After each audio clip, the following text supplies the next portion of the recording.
went forward to cabinet in November 22, and was unanimously accepted. So those recommendations were significant, and I'm going to let you know the reason for that now. So next slide, please. Those recommendations actually founded the foundation of what you see before you now is our Essex County Council Climate Action Plan.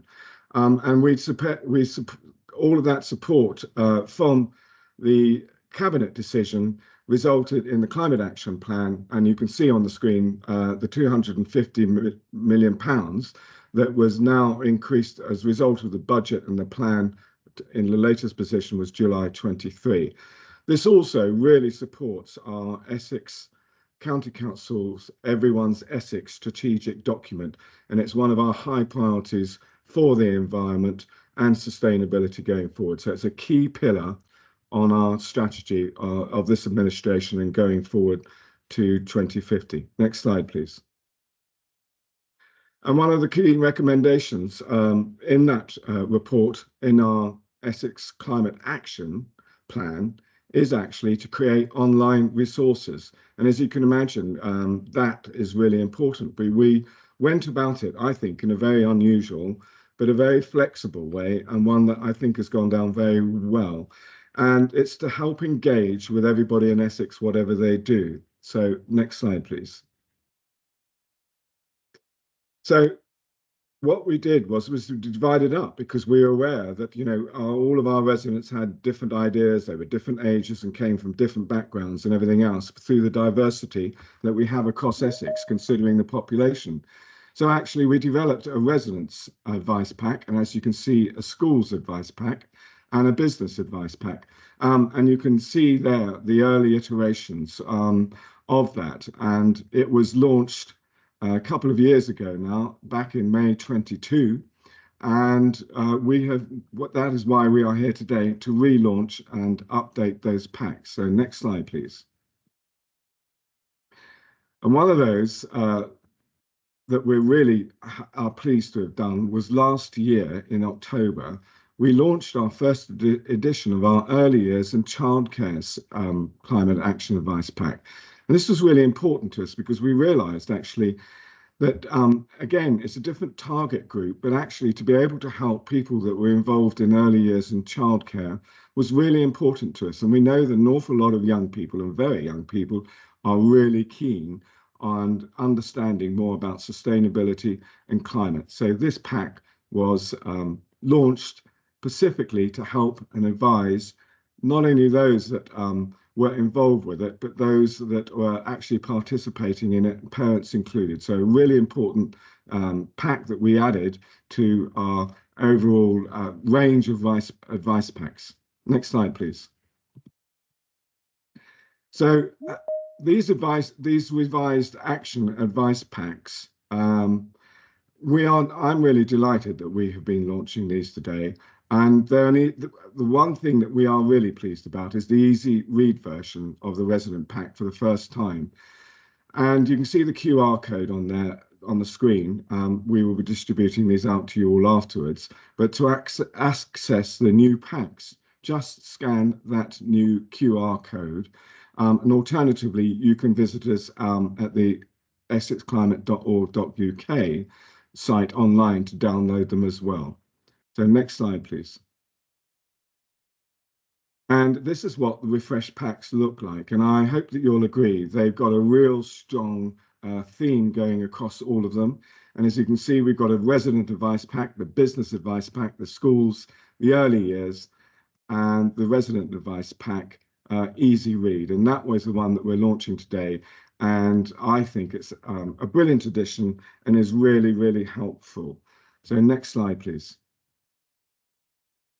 So the advice packs, as you can imagine, because they are revised, the updating and the work that's gone on into these, but it's is really important to understand the amount of feedback that we've had from residents on this as well. So every time that we're out, and some of our climate team are out and about at events, we are really listening and have taken advice to update our advice pack, because it's really important that they not only stay current, but that advice is useful and easy to understand and help everybody to improve the long-term sustainability.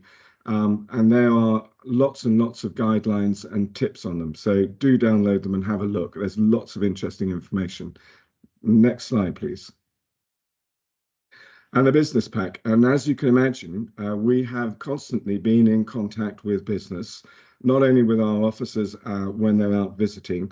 And later today, you're going to hear direct from somebody who's running a business in Essex. And it's been so important, the feedback that we've had, that this update and this change in the advice pack and actually the style, I think, is much more immersive, is much better in a way, with the tips and the information. Huge amount of information on websites to visit, and in the glossary, further information if you want to go and get even more information to help run your sustainable business, with everything that means across Essex for those that are moving towards more sustainable businesses, and the importance of that going forward with all the regulations that are not only coming in, but also the need to help with our environment and to have a good, profitable business as well. Next slide, please.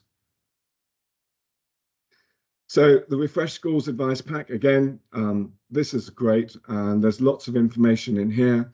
And of course, it's a real help to those that are involved in education, to the school parents that are there, and the Parents Association and the children themselves. And great work has been done since we have launched these advice packs, but they're even now even better with the update. There are a lot, because so much has changed in the 2 years since they were launched. So this advice is important to keep up to date, especially at schools. So again, great information on the web links and also the glossary.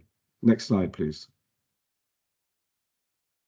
And of course, the refreshed early years advice pack. And you can see again the strong theme that's going through the design of all of our advice packs. They're really, really good. They're visual, highly visual, and the theme, I think, is really strong for Essex. And it includes everything, as you can see, on outdoor spaces and everything else. Next slide, please. So the new easy read version of the Resident Advice Pack is literally that, easy read. I think this is very good for those that just want to quickly access information, understand what's involved. Great helps, great tips. It's very visual, and it's divided in sections, everything from food to waste, as you can see, and it's got a very easy, understandable contents list, which I'm sure will be a great help to a lot of people. So next slide, please. So that's basically the refreshment of the climate advice packs. And again, you can see that strong theme that we have developed in order to help all of you, whatever age you are, whatever line of business you're in, whatever age and resident you are, whether you're at school age, whether you're at university age, whether you're a mature student or even a mature person. This is a really good range of advice, and whatever you want, because it's sectional and in there, it's going to be, I hope, very helpful for you, and I'm sure that you will find it amazingly useful for the tips and guidance, key guidance actually, which will help you in your sustainability. Next slide, please. So I believe we've got a couple of minutes for any questions if there are any. Now I've got one hand up from Laurie Edmonds. Laurie?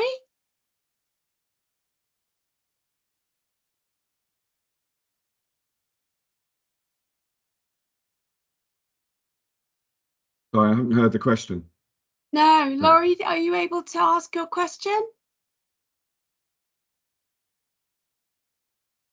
Okay, if anyone does have questions and is a bit shy of the microphone, then please do type them into the Q&A, and that way we can capture them all. If we don't have time to cover them off today, although we will do our level best to, then we will certainly be able to send out answers after the fact. So if you should be able to see your Q&A at the top of your screen. If you click on that, you'll get a sidebar and you can type any questions that you have in there. Last call for questions for Peter. Paul Durrant. Thank you. Yes, Paul Durrant. I'm the chair for the Essex branch of the IOD, Institute of Directors. We did contribute towards the pack originally, and we've got a business expo coming up in September at Colchester Stadium, and we've offered Essex County Council a complimentary stand there to be at the expo. Now, would you be producing hard copies of the business advice pack to give out at perhaps that event, or is it only going to be available electronically to download? Paul, thank you for the question. I think our preference is electronic via a QR code for everybody. And you can imagine the reasons why. It's a lot more sustainable, and it's also a reduced cost. But also because I think by doing that, people actually capture it on their phone or onto their laptops and can refer to it. We do find that a lot of people do take hard copies and then tend to put them down or onto a bookshelf or file them, whereas if it's a part of a living document, it's a lot easier for people to access. So that is our preferred option. But thank you for your offer of a stand at your business event, and I'm sure that will be very well attended. And a speaking spot as well, so you can actually talk about the business advice pack at the event if you wish. Well, that's a very kind invitation. If I have my room in my schedule, which I'm sure we will make time for, I'll be very pleased to come along and speak about our business 24th of September. Okay, thank you very much. I'm sure we'll note that and we'll confirm it all by email. So thank you. So we've got a question in the chat. How are we promoting this to schools? How can Amanda with him has asked, how can she help to promote to schools? So I just wondered, Peter, if you wanted to say a little bit about schools promotion, or perhaps Kerry. Yes, I mean, I'll let Kerry come in, but we got a bit of feedback now. I'll just let Kerry speak. Yep, so we will be promoting the advice pack to schools in the ECC, Essex County Council Schools newsletter. We'll also be developing some flyers to promote them and some posters to go in schools. And we also have our school energy team, who you'll be hearing from very shortly, who will also help to promote them within the schools that they visit. So we've got a range of ways that we'll be getting that information out there. But by all means, if you'd like to help us promote them, then we can send you a little toolkit that has sort of sample social media posts in it and newsletter articles. So if there are places that you can help us promote it, we would really welcome that. So thank you very much. And Sam Shelley has suggested people might want to join the Eco Education Facebook group for education resources at ecoessex.com. We will share that in the Q&A as well. Right, I did say at the beginning we had a packed agenda, so I'm going to move us swiftly on. I'm delighted to introduce Chloe Breach from our schools energy team, who can talk a little bit more about some of the work that we do with schools right across Essex. Chloe, over to you. Hello everyone, I hope you're all doing well. To introduce myself, I'm Chloe, a member of the facilities management team within infrastructure delivery. So my journey began as a school energy surveyor back in May of 2022, and since then I've progressed to my current role as an assistant project sponsor within the council. So initially my focus revolved around energy surveying for schools, but my responsibilities have since expanded to include supporting funding applications, monitoring and also contributing to broader net zero initiatives throughout infrastructure delivery. Hilda joined our team in 2022 also, and together we've been committed to offering energy advice to all maintained schools while enhancing the available data concerning energy within the ECC school estate. So we're happy to be talking here today after contributing to parts of the school's advice pack specifically. Maddie, if you wouldn't mind, next slide, please. Thank you. So since May 2022, we have conducted 104 energy surveys, which covers 44% of the entire maintained school estate. So to illustrate this, we developed the map that is shown on the slide now. So the map shows tons of CO2 emissions saved from our surveys and from ECC supported solar PV installations. So far, ECC have helped to support 31 solar PV installations through applying to various funding streams. All of these installs are monitored via an online platform, which shows they have collectively generated over £1.2 million worth of energy. In addition to monitoring solar energy, the map data suggests that each visit can reduce a school's energy consumption by up to 10%. We have achieved emission reductions by flagging periods of unnecessary energy consumption on site, encouraging schools to implement end-of-day shutdown protocols, and also encouraging schools to involve students by setting up energy monitors. These energy monitors can quite easily identify any energy-eating appliances and ensure these are shut down at break times at the end of the school day. We usually find that students are the best people to do this because they have a great memory and they do really like to be in charge of their classroom environment. Collectively, the energy surveys and solar PV installations have reduced CO2 emissions by an estimated 989 tonnes. Next slide, please. Thank you. Through visits, we have gathered ample data from those actually managing school energy purchasing and maintenance, and this has really helped us to understand the challenges that schools face. A major issue, as I'm sure everyone is aware, is the fluctuation in energy prices. So for instance, electricity day rates for the surveyed schools so far have ranged from 14p all the way to over 90p per kilowatt hour. Consequently, the annual cost for a typical commercial freezer could be as low as £328 for one school and over £2,000 for another. Additionally, we've found that as business managers' responsibilities grow, schools do struggle to keep track and reduce their energy consumption. So in our data, it came across that 69% of schools just review and store invoices, whilst only 12% maintain an accurate record of monthly consumption.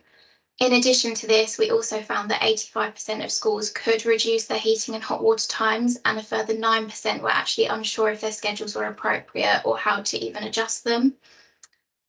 Next slide, please. So generally our surveys are followed by a series of reports sent direct to the schools. We have a main report which advises on lighting, insulation, point of use hot water and much more. This is also where we record any key information on boiler ages and glazing condition, and through regular calls this informs the facilities management plan and aids us with eligible schools for future funding bids. Other reports that we do include energy analysis and detailed electricity analysis, where we have the half-hourly data available. And this data often shows that schools use as much as 2/3 of their energy over holiday periods and weekends when the school is actually closed.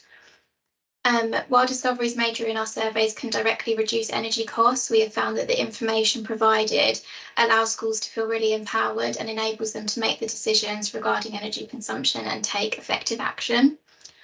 Next slide, please. Thank you.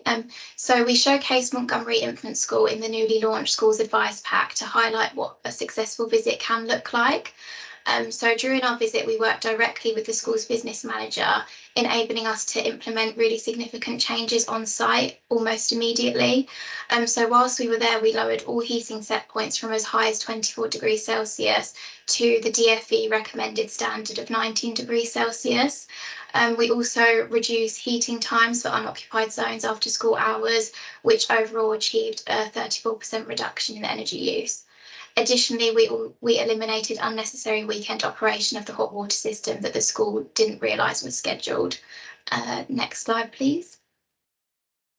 So after the visit, analysis of Montgomery's half-hourly energy data was undertaken, and this revealed that 47% of the school's electricity consumption occurred when the school was closed, including over weekends and holidays.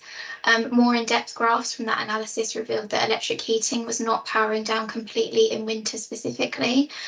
So targeting this appliance, adjusting timers and implementing a holiday shutdown was recommended to the school to reduce consumption by 30%, saving around £200 per month. Next slide, please. Thank you. So we've had some really great feedback from the school so far, showing that surveys are helping to inform schools' asset management plans and make the business for low carbon retrofit stronger. For example, you'll see on the slide there's a really great story at Oakwood where a connection made with the community energy group was able to support local families struggling during the energy crisis. So that was just a great side effect of an initial survey and that initial engagement from the school. Next slide, please.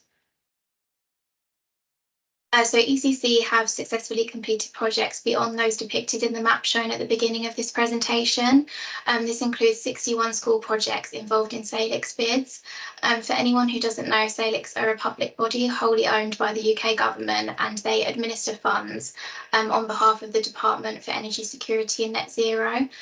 So far through SALIX, school projects have encompassed 26 heat decarbonisation plans, 15 window replacements and plans for complete heat decarbonisation in 7 schools. So altogether, ECC's SALIX projects are estimated to save over 1,000 tonnes of CO2 emissions annually and save nearly 7 million kilowatt hours of energy. We hope successful applications to SALIX funding rounds will remain a key route for delivering net zero project works in the future. Yeah, that's all from me. So thank you everyone for listening, and I'm happy to take any questions at the end. Thank you very much. I will just allow, we've got 1 minute, a quick question from Councillor Mike Bush, who had his hand up. Councillor Bush, would you like to come in with a question? Yeah, thank you, Sam. Yeah, Chloe, that was an amazing presentation, I must say. It was so comprehensive and thorough and so enlightening. I mean, totally sort of had me totally focused right the way through it, coming from that industry myself in energy. The question I wanted to ask really is that how was those surveys funded? I see there was money from SALIX, and Essex have contributed £7 million to just 10 million funding from SALIX. How was it funded, and who carried out that work? Because obviously you're very interested to see how we approach this in terms of the resource to provide that expert advice, which is absolutely unparalleled. Perhaps you can answer that. Yeah, sure. So Hilda, who should be on the call as well, Hilda and I have carried out all of those surveys. So I believe the initial funding for our job came from a business case and involved the Essex Climate Action Commission. So originally there was the budget for 3 surveyors, I believe, but it ended up being me originally for 6 months. Hilda joined the team, and since then we've been trying to do as many surveys as possible, which has kept us very nice and busy. Obviously, those were initially 2-year positions, but yeah, very grateful now that I've been moved on to a permanent position in the council. So hopefully we can continue to offer this service to schools, because I think it's been really valuable so far. Yeah, I think to get that message out to all other schools is so important, because of what you've found out, there is so much hidden savings there to be had. Brilliant. That's all I would say. Thank you very much for that. Definitely. Thank you. Thank you very much. Again, very conscious of time, so we will press on. I'm delighted to introduce Sam from Eco Essex. Sam Shelley, can I ask you to take us into your presentation, please? Thank you. Yes. Welcome. Yeah, I am here today to talk to you about the residence pack. So I was invited to contribute to the residence pack, which I was really grateful to do. So I have co-founded Eco Essex, which is an online community to support residents with their eco journey, is what we like to call it. So we started in 2018 a Facebook group, And that is there to support people with tips and support, a place for you to ask questions, nothing's too silly. And that really is our main Facebook group. You can go to the next slide, actually, thank you. As well as that main Facebook group, we have a sister group which has got 20,000 people in it, which is our Eco Essex Rehome, Reuse, Repurpose group. And that sister group has is an opportunity for people to get rid of their junk. So what we think is traditionally for landfill, or what we would traditionally just dispose of without thinking anything of it, it's a place for people to stop and think, actually, I don't want this item anymore, but somebody else could repair it, somebody else could upcycle it and reuse it. And it is our most popular group, and it is growing every single day. We have about 100 posts a day of people rehoming their junk. So the amount of waste that has been saved through that community is amazing. So we have a great community there. But we also have a website where we are trying to kind of fill it with resources, and we link it to all the support that you guys offer as well. So we have education resources on there. We have Love Essex, the Essex Climate Action links on there, all the links that are relevant to Essex and environmental organisations and charities. So we try and like support people in Essex with all the resources that you need and the tips. As well. So we do have YouTube where we have videos to support people with lots of tips and things like that. So lots and lots out there. Next slide, please. So when I was invited to come and talk to you about the Residents Pack, first thing I really passionate about is educating people about something called the waste hierarchy. And this is really key because I think learning about environmental issues and where we first start is overwhelming. There's 100, there's 1,000 tips we could all make, and early on in our eco journey we just don't know where to start. So the waste hierarchy is a really lovely visual I want to just go through very quickly to help people understand what are the priorities and what should we focus less on. So looking here, this is one version of the waste hierarchy. You'll find other ones online, but they're pretty much all very similar. So the key thing here with this visual is to start at the top, so prevent. And what this means is looking at ways to prevent waste in the first place. So for example, some really easy things would be saying like have a no junk mail sticker on your door, or unsubscribe from email. So you basically don't even let that waste enter your life, don't let it enter your home. Saying no to the McDonald's free toys that you don't want. So that is prevention, stopping it before it enters your life in your household. And then you have reduce. Now this is looking at being realistic. An example would be, we don't like single-use plastic, but to say we could have no single-use plastic at all would be unrealistic.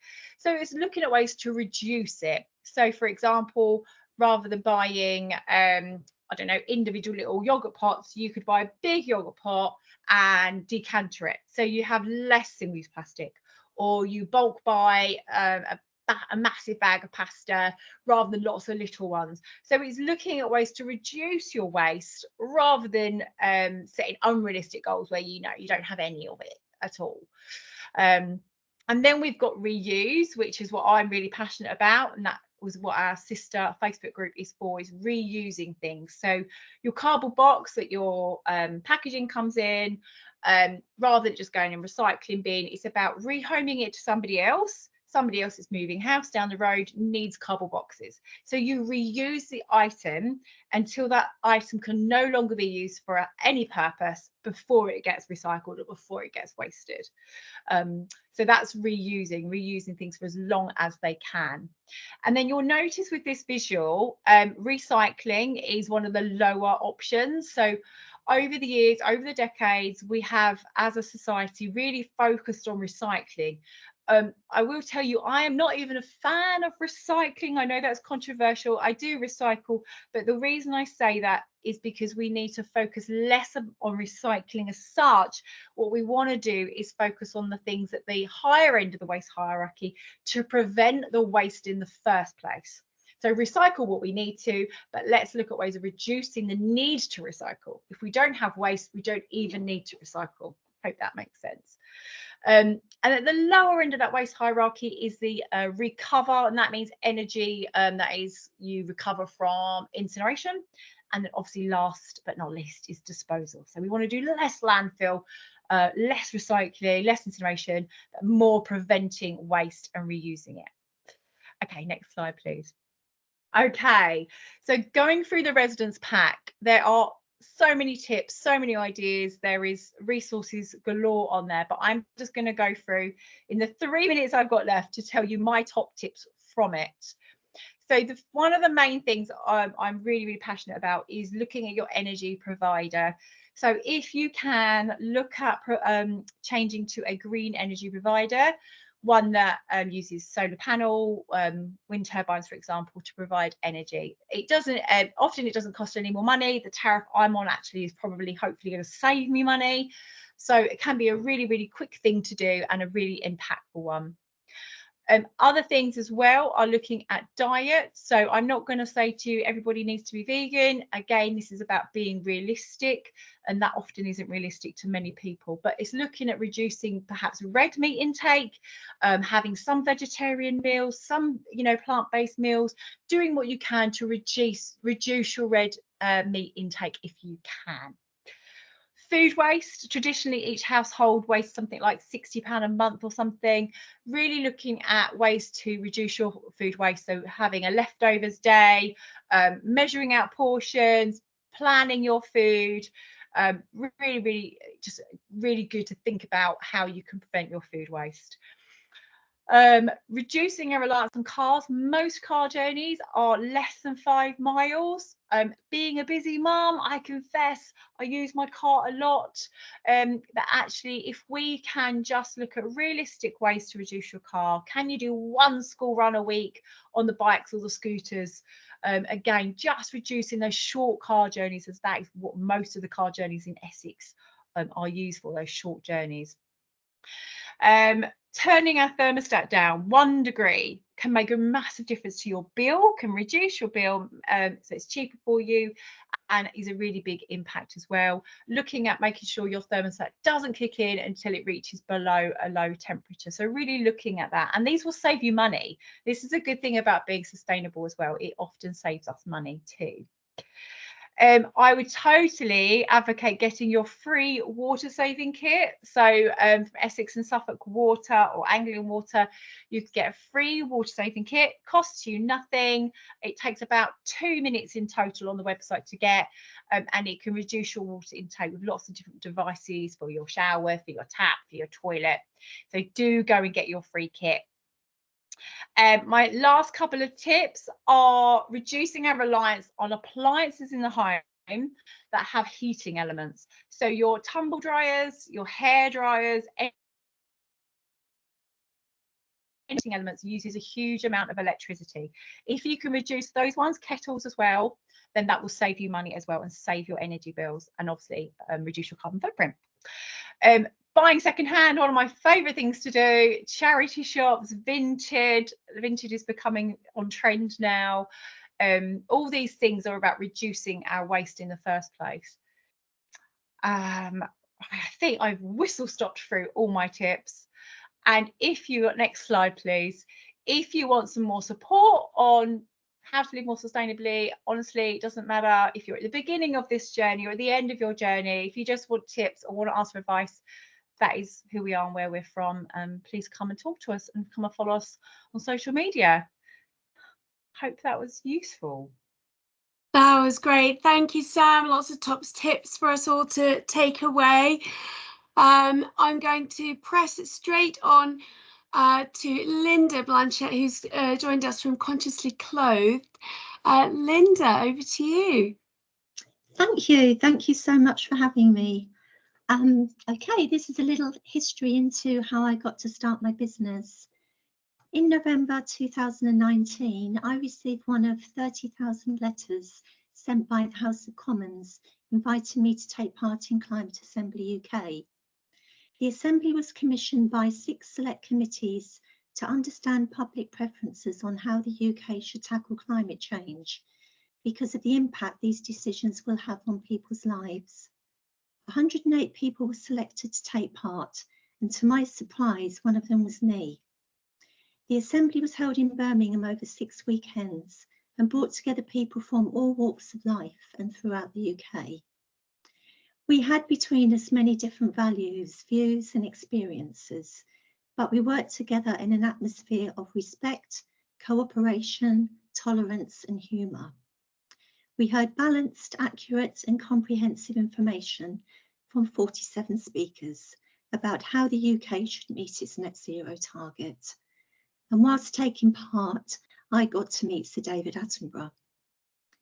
Many of us became misty-eyed whilst listening to him speak. Our first decision was on the principles that should underpin the UK's path to net zero. We worked in small groups to discuss and draft the principles before using a vote to prioritise them. Our top priority was to inform and educate everyone, the public, industry, individuals and government. And that's why I'm so thrilled to be part of this launch event today and be featured as a case study in the Business Advice Pack. I was shocked to learn about the environmental and social impacts of the fashion industry. Every year, millions of tons of clothes are shipped around the world as part of the global second-hand clothing trade, with much of it ending up in landfill. In the UK alone, 350,000 tonnes of wearable clothes go to landfill every year. This got me thinking about how I could address the problem in my local community by providing an easier and more sustainable way to shop for clothes. It inspired me to change my career and start my business Consciously Clothed. I've worked in customer service roles for many years. I know that many people still enjoy the shopping in person experience and try and before they buy, something that simply can't be experienced when shopping online. There are so many benefits of shopping locally: a personalised service, unique quality products, convenience, supporting a local community, and reducing your carbon footprint, to name but a few. It's really encouraging to see a growing community of local women and men embracing slow fashion and making second-hand fashion their first choice. The popularity of fast fashion is on the decline, with the clothes resale market forecast to rise by 67.5% by 2026. I'm now really excited to have a permanent home for my pre-loved boutique. 11 weeks ago, I opened my shop located at Wivenhoe Business Centre, enabling me to offer the service on a more regular basis, and it's proving to be very popular. I'll continue to pop up in the local area, but not quite as often. The events over the past few years have given everyone a chance to reassess their values in life.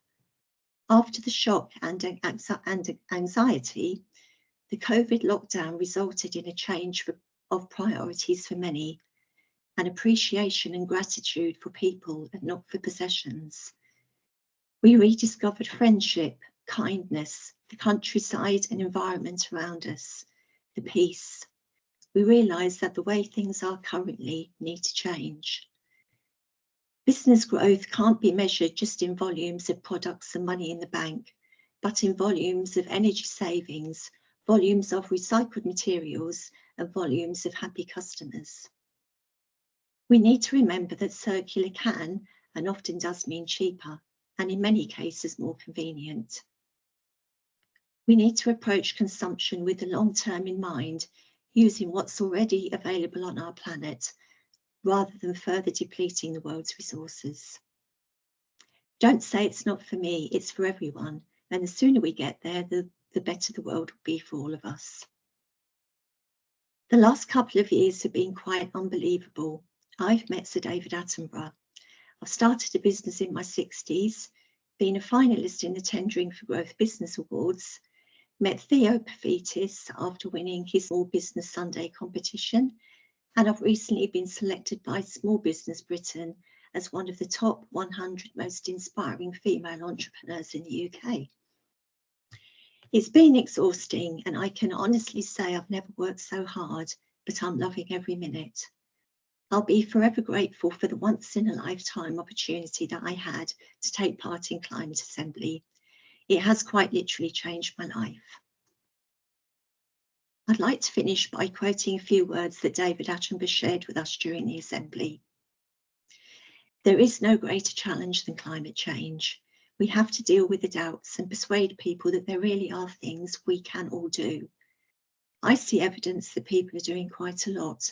There is change coming. I feel it in the air. I sniff it in the air. You have given me a lot of hope. Thank you. Thank you, Linda. Absolutely inspirational.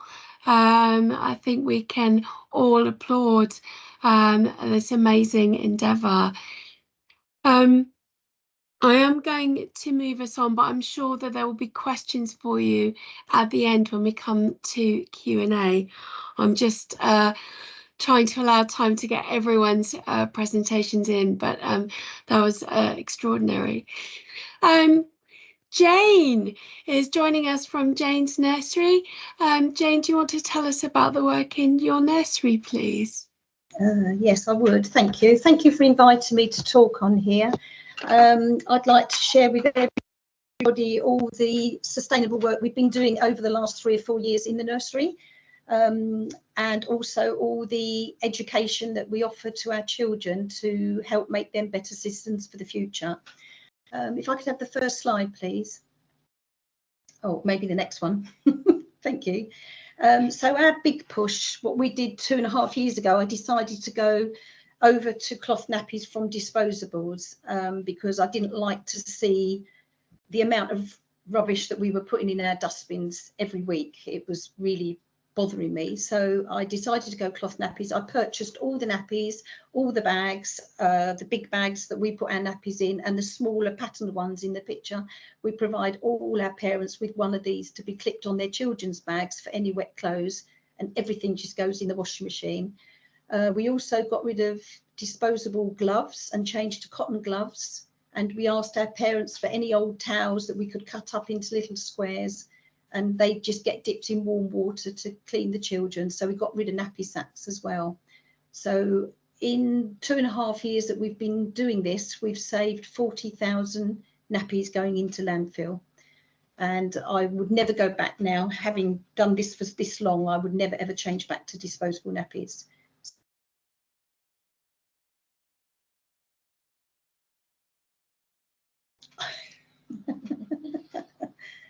Sorry, can I have the next slide, please? Just a little, I thought this was quite funny, just a little picture I captured of the little babies in our baby room with their nappies on. So they're quite sweet. They get on with them quite well. Next slide, please. I think probably about 6 years ago, I changed from plastic bottles to milk bottles, because again, we used to throw out probably 2, if not 3 big plastic bags full of milk bottles. Even though we used to swash them down, we get through a lot of milk here with the children, and I felt I needed to do something about that. And I remember when I grew up, we always had milk bottles. We didn't have the plastic, so that was quite an easy change for us. And that all comes through the government scheme Cool Milk and delivered to the door, so they go back and get recycled. Next slide, please. I got rid of the paper towels. I was never very keen on them in the first place. I think one of the practitioners suggested these for us to use. They thought they were more hygienic, but every single person in the building, all the practitioners, every child, they all have clean towels. They're all laundered every week, and they have them inside the nursery, outside and upstairs, everywhere where they might need to wash their hands. Next slide, please. We also have 1/3 of a plot of an allotment, and we teach our children all about seeds. So they learn to grow their little plants and care for them. And then they go across to the allotment and they all get involved with planting, caring for them and pulling them, bringing them back to nursery, washing, chopping, making soups and stews and sharing with all the children in the nursery. Next slide, please. We took our children on a trip into Chelmsford to the refill shop, because we actually did a little survey with our children, so they could find out what was the most used plastic in the nursery. and it was liquid soap that was a bit of a problem, the bottles. So we took them down to the refill shop, and we found out they will bring these big drums of liquid soap, and the children just loved filling up the bottles. So we've been using the same actual bottles for quite a long time now, because we just never throw them away. And we also invite our parents to bring their liquid soap bottles, and they buy soap from us when they pick their children up. So that's been a huge success as well. I think we're on about our 4th container now, so we've been doing this quite a while. Next slide, please. This is just a picture just to show that we recycle as much as we can. We have these at our junk model station. The children have learned the difference between paper, plastic and card. So any junk that we, like plastic or little boxes, tissue boxes that we create in the nursery, we put them on a junk model station, and the children make models and things and then take them home, so they get reused. Next slide, please. So this is just a couple of pictures of some things we created for the children, because I was a little concerned that though the children are learning to recycle all the time and they know the difference between card and paper, I didn't think they'd probably understand why they were doing it. So we built an underwater scene, and I sewed on all sorts of things, carrier bags and nappy and sweet wrappers, so that we could teach the children that they need to put those things in the right bins and not drop their rubbish on the floor, because it could end up in the sea. And also I built a rainforest in one of our rooms, and we put all the animals in there so that we could teach the children that actually we need our forests because it's where the animals live. And they really looked after that very well. They didn't disrupt it very much. They'd have a little play, but it all went back on the table because they knew that's where the animals lived. So we were very pleased with that. And we also taught them that actually to get their paper to draw on, we have to chop trees down to make paper. So we did quite a talk on that as well. So next slide, please.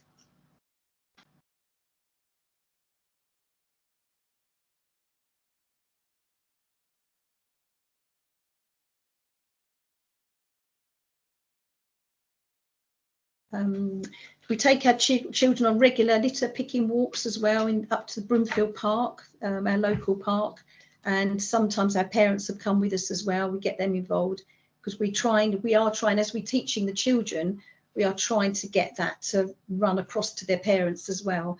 One of our practitioners mentioned to me today that they'd seen one of our families outside in Broomfield litter picking at the weekend. Some of our parents have said that they've been told they can't run the tap when they're cleaning their teeth because their children are telling them to turn the tap off, and they get told to turn the light out when they leave the room. So the children, we're teaching the children, and they're taking that home, and then they're helping their parents learn what they're learning, which is lovely. So I just wanted to show you the picture of this little girl, Anna, who'd actually, they were out litter picking one day, and she's got her arms full of plastic, and she picked a little dandelion she's got there in her hand, and she saw this crisp packet under the bush and was determined to get that. So she army crawled under the bush with all this stuff in her arms, but came out with everything plus the crisp packet, which we thought was rather sweet. It's a nice little picture we like to use. Next slide, please. This is Peter, our volunteer elderly man that comes to us regularly, and he teaches the children how to make wooden toys. We also have 2 forest school days a week at Broomfield Park, and he makes animals and things for the garden out of branches that have fallen on the floor. So the children are learning how to use tools. And he made a thing called a tippy tap once, which was like a wooden frame out of branches, and he drilled a hole in a bar of soap and hung that on, and actually a log on a rope. And when the children put their foot on it, it tipped the bottle of water so they could wash their hands on their forest school days. So it was about teaching the children that we can actually sort of mend and make do. So that was really lovely. Next slide, please. And this is Peter again in our workshop. In the nursery garden, we have an area we call our repair shop, like the programme on the telly, so the children can learn that if they break toys, we have an area where they can go and fix them. This particular day, they're making toys out of wood that Peter had organised for them, but they actually can go there and mend books. We provide all the tape, different tapes and things, and they mend the books that get ripped. And they're quite bothered now. If they see pages ripped out the book, they know that we fix them so that we can keep them and reuse them. Next slide. This is Sonia at the sewing machine teaching the children that you can actually make an outfit out of a pair of curtains.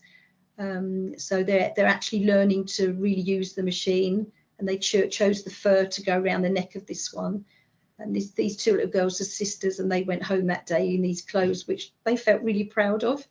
So it doesn't always have to be a sparkly costume. It can just be something that they've made. We have lots of material like this in our cupboard that we can make things. We've made Superman outfits and all sorts of things. Next slide.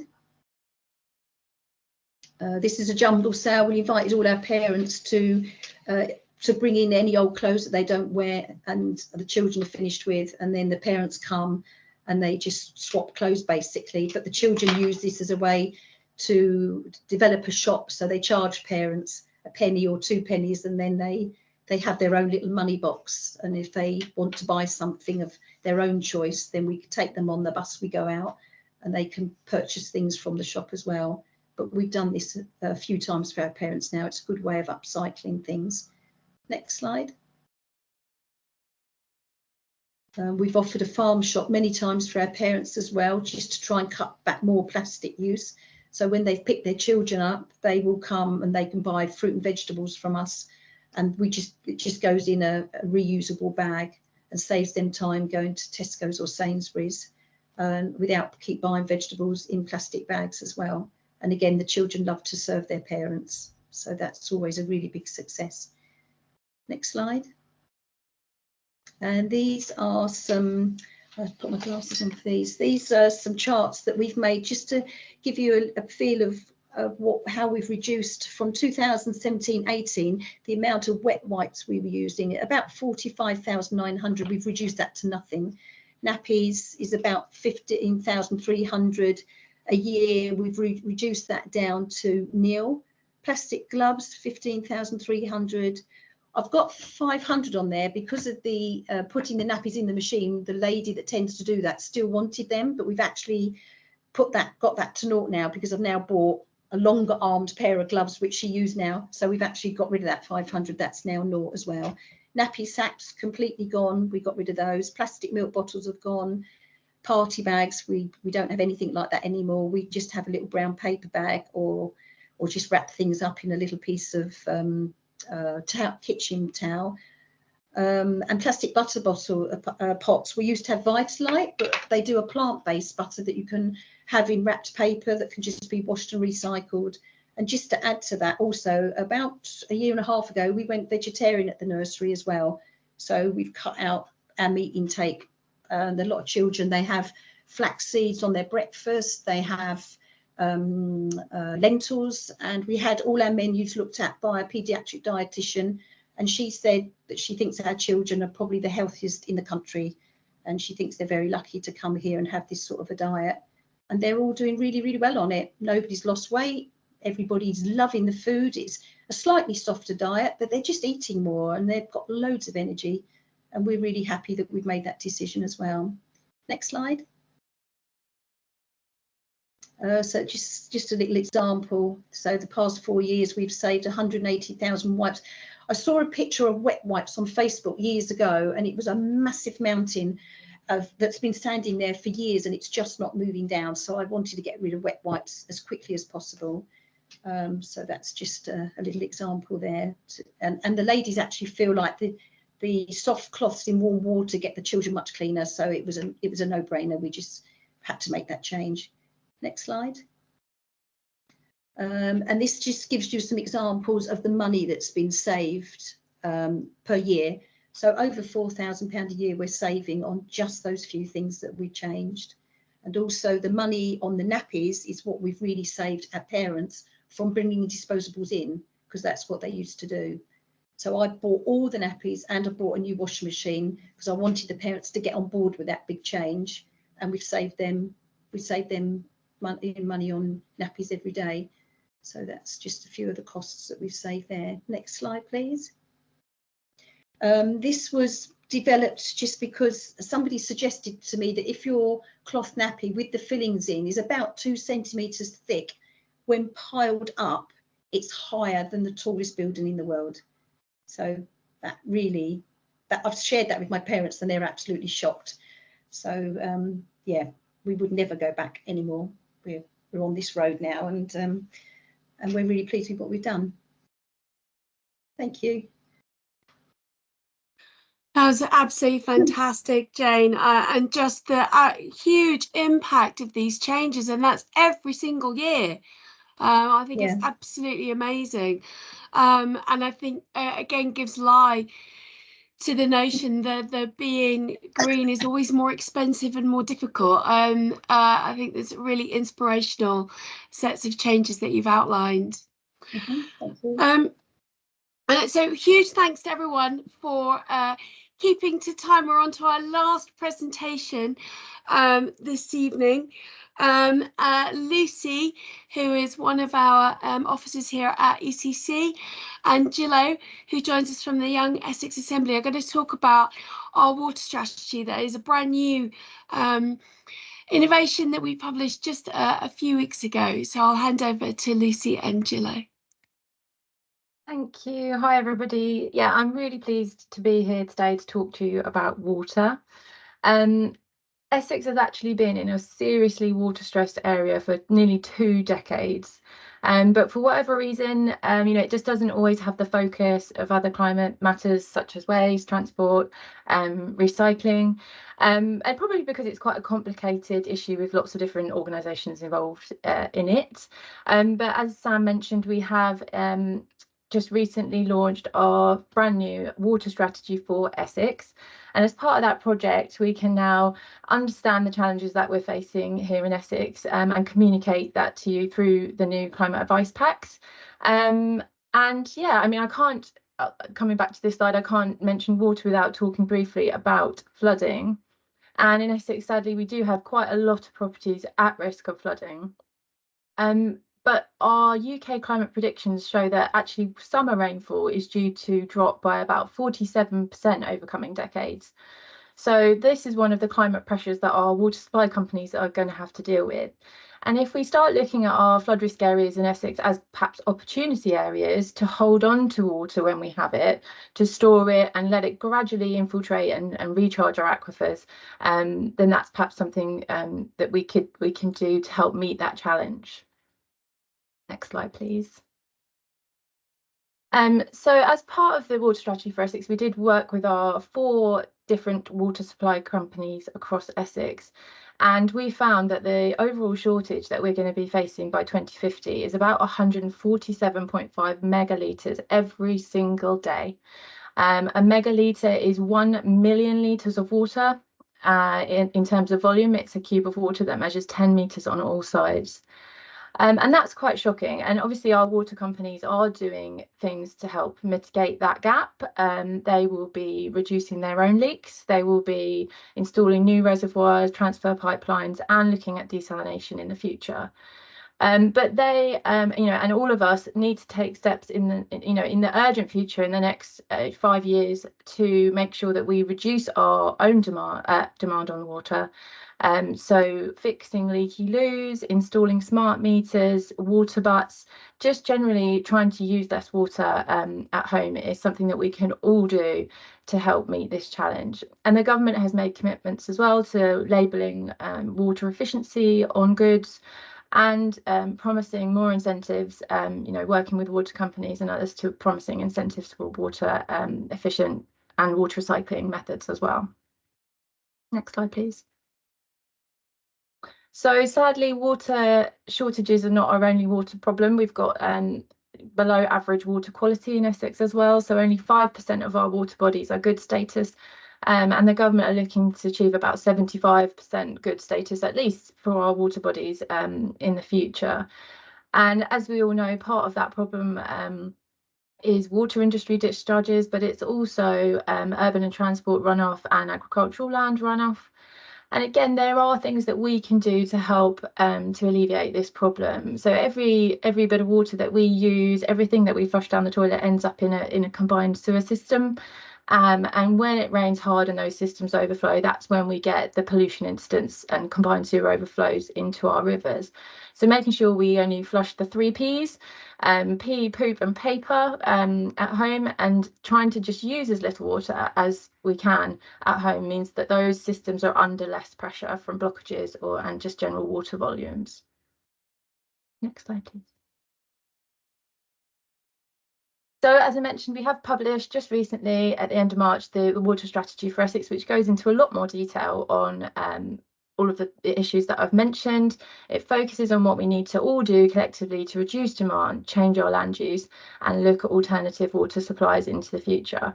But there's one particular element of the project which we're really proud of. We hope will help communities and children in terms of learning around these challenges, because it is complicated. And I'm going to hand over to Gillo to just go through that with you now. Thank you. Hello everybody, my name is Gillo. I'm a young person from the Young Essex Assembly, which is kind of an organisation that aspire for young people across Essex to have a voice.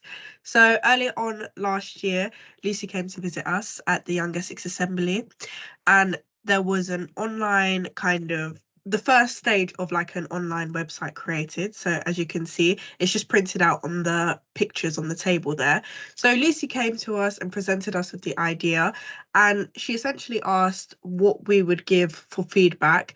So these are some of the things. I don't know if you can just see, there's like some writing on them. So we implemented some ideas. For example, some people suggested that perhaps it be more interactive, maybe more in touch with kind of our area, as Basildon, or areas that people would know across Essex, etc. So just kind of some things in general to make it better. Next slide, please. Thank you. So again, here are some of the suggestions. So the one on the top left corner is actually my one. So I just suggested possibly a bigger title page, kind of interactive for young people to kind of really get in touch with it and to understand what it is to be able to make a change. So these are just some of the suggestions. It's kind of the aim. We wanted it to be more relatable, interactive, and exclusive to Essex. Next slide, please.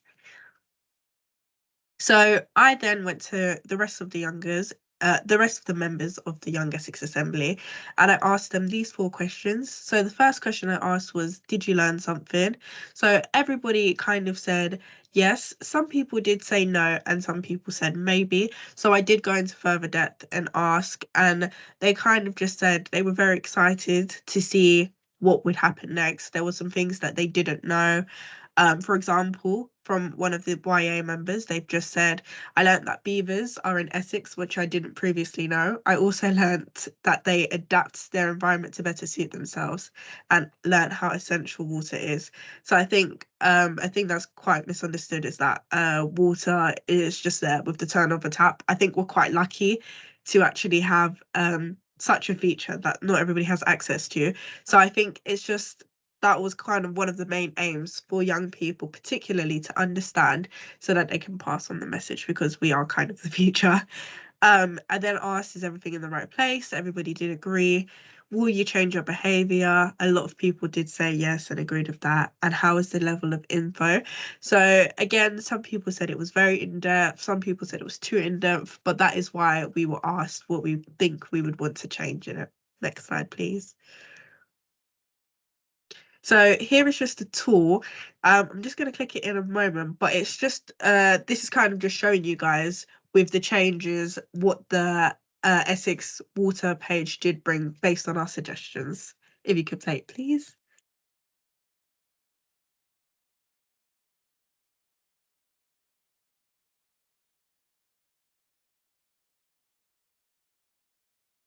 I don't think the sound is enabled. Whoever's screen sharing in the background, there should be a sound. But I could share a link to the YouTube channel with it on if it's not going to work. Thank you.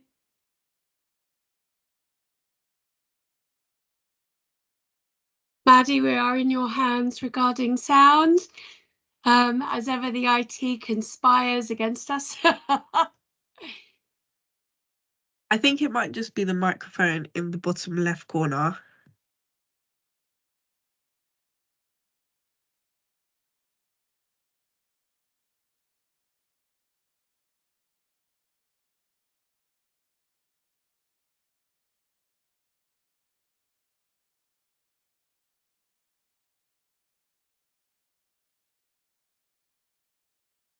I think we're just sharing again with sound enabled, I guess, at the moment.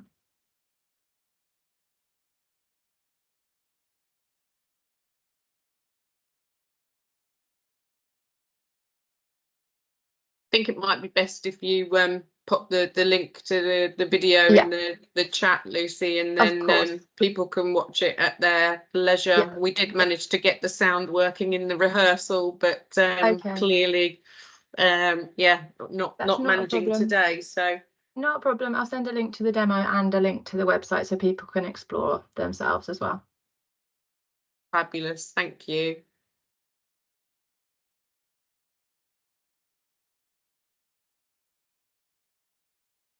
So I guess that brings us to the end of our presentations. Is it back over to you, Sam? Fantastic, thank you very much. And can I just say thank you so much to all of our speakers. What an amazing set of top tips and inspirational stories that people have shared with us this afternoon. Really, really excellent presentations. There's been a lot of people have asked in the chat if we are sharing. Absolutely can confirm we're recording this event. The recording will be made available, and we absolutely will be sharing the various presentation decks, so you will all be able to read those in your own time. I have a hand up from Bob. Bob, do you want to ask your question? Yes, it's a question about the advice packs that Peter was talking about, and in particular the easy read one, because whilst we've been in this session, I've gone on the website and looked at the residence pack, and what it actually says there at the moment is the easy read version will be coming soon. So I'm just wondering when it will be loaded and when it will be available. Shall I take that one? Yes, Yeah. you can. Yeah, the easy read version was the last in the series, and it just came through to us about 15 minutes before the event started, actually. So hopefully it should be online very soon, later today, if not tomorrow. Okay, thank you. Thank you. There has been a huge amount of chat and people sharing information in the chat channel and on the Q&A. So I would encourage people to have a look there. There's a huge amount of information for me to be able to go through, but certainly I would encourage you just to have a quick skip through. There have been examples of people sharing their own experiences, links to other resources. Particularly call out a question on funding for solar panels for schools. Chloe, do you just want to give a quick answer to that, because I know people will be interested? Yeah, sure. So I've just popped a quick response in on the chat, just to basically explain that our main route to funding for solar panels is through Salix. So initially when Salix first came out with their funding rounds, PSDS1 onwards, it was full funding for projects like solar PV. But now that the funding has expanded and grown, rounds currently only allow you to apply for funding for solar PV panels if you are also decarbonising the site. So a lot of the funding is linked to boilers and their end of life. And I think the main condition for this is that they're at the end of their useful life, you have evidence for this, or they are 10 years or over. So if that applies to your site, you could potentially look into Salix funding. And as I mentioned in the chat as well, there are several companies and community energy groups that do offer power purchase agreements to help sites purchase solar, and that is something Essex are looking into at the moment. Before we fully endorse something like that, we just want to ensure we investigate it fully and make sure that it's a viable option, especially for schools. Fantastic. Oh, fantastic. Thank you, Chloe. And thank you, everyone, for participating so actively in the chat. It's always great to see that. It's really fantastic. I am just going to hand back to Councillor Peter Schweer, who to wrap up our event for this afternoon. Thank you so much for joining, and Peter, I'll give the final words to you. Thank you very much, Sam. Well, how inspirational has this been this afternoon? I really want to thank everybody involved. I think I want to really thank our officers and our technical behind the scene as well. That's been really important to get this. I want to thank Chloe for that really interesting chat and facts and figures on energy. Sam Shelley on Eco Essex about how important it is to rehome, reuse the waste hierarchy, how we can use food as for much more than we are normally.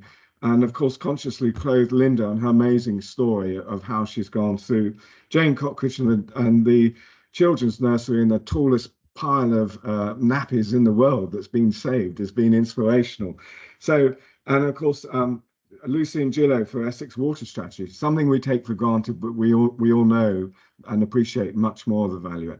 And lastly, I want to thank you all for coming along and listening to this, because this is all about sharing and caring. It's about sharing our information, it's about sharing our knowledge, and it's about sharing our experiences, and also how much that we care for our environment, care about sustainability, and we also care about net zero. And together, however small or big those changes are going to be made and what we can do in the future, it's going to lead to the environment, not only those savings, but also those cost savings as being mentioned. And I think that's been a really important message today, especially for those of you that have been listening from businesses about, you know, sustainability is the future, and we can all enjoy a much better environment together. So thank you very much, everybody, for all of your time. I hope you found this really useful, and we'll see each other soon, I hope.